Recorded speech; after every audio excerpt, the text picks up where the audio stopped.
Have you ever encountered someone whose simple act of kindness changed your perspective or even your life?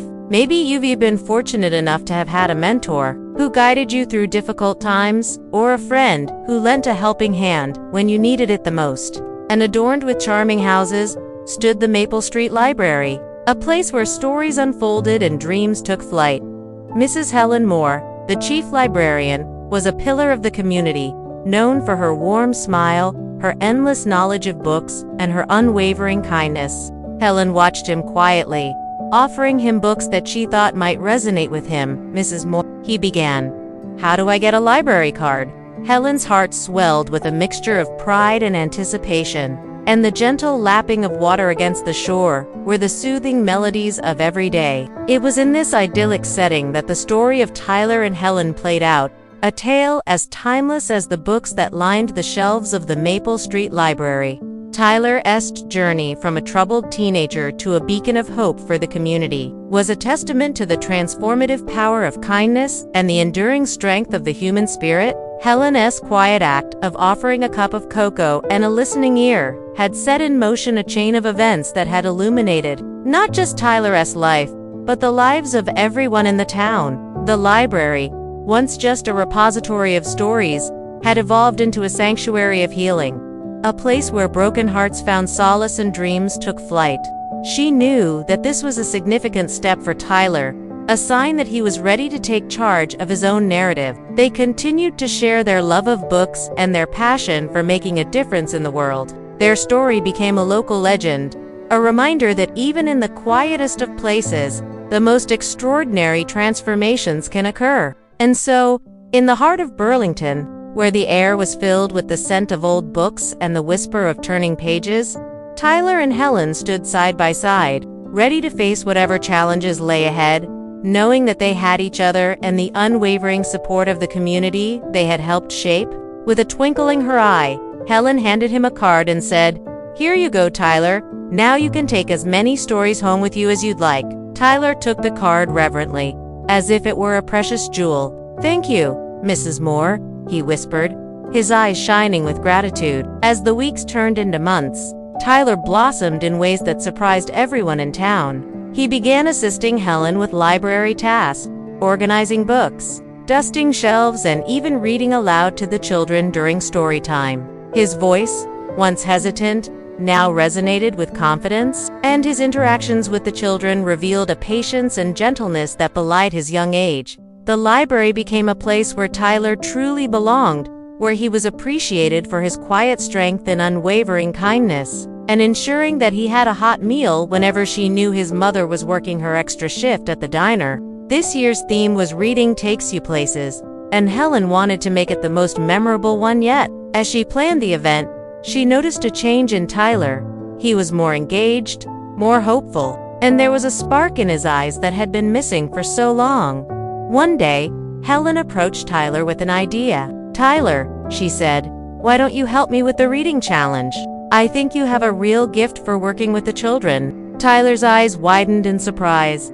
"Me? But I'm not sure," he began.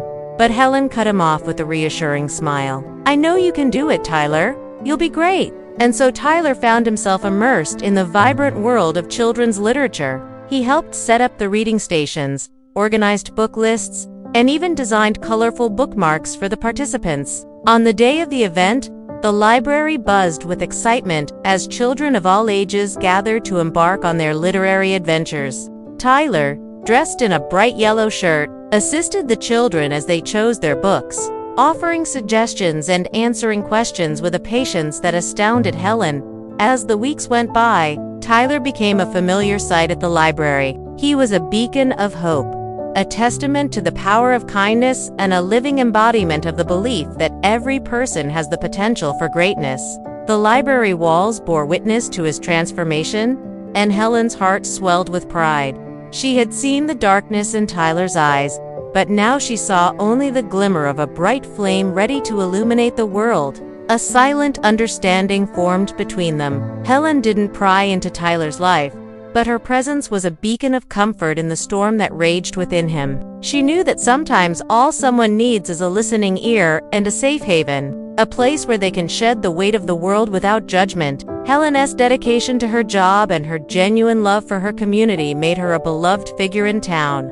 She believed that books were more than just words on paper. They were portals to different worlds, keys to understanding, and companions on life's journey. Each day when Helen walked through the heavy oak doors of the library, she felt a sense of fulfillment wash over her. The musty smell of old books and the soft murmur of turning pages were like a comforting lullaby to her soul. She knew that within these four walls, she played a part in shaping young minds and nurturing a love for literature that would last a lifetime. Today's story revolves around a woman named Helen and the profound impact she had on a young man's life simply by extending a helping hand. He was tall and lanky, his shoulders slumped as if burdened by invisible weights. His clothes were worn, and there was a haunted look in his eyes that tugged at Helen's heartstrings. As he drew closer, Helen saw that it was Tyler Reed, a local high school student who had always seemed a bit lost, often skipping classes and hanging around with the wrong crowd.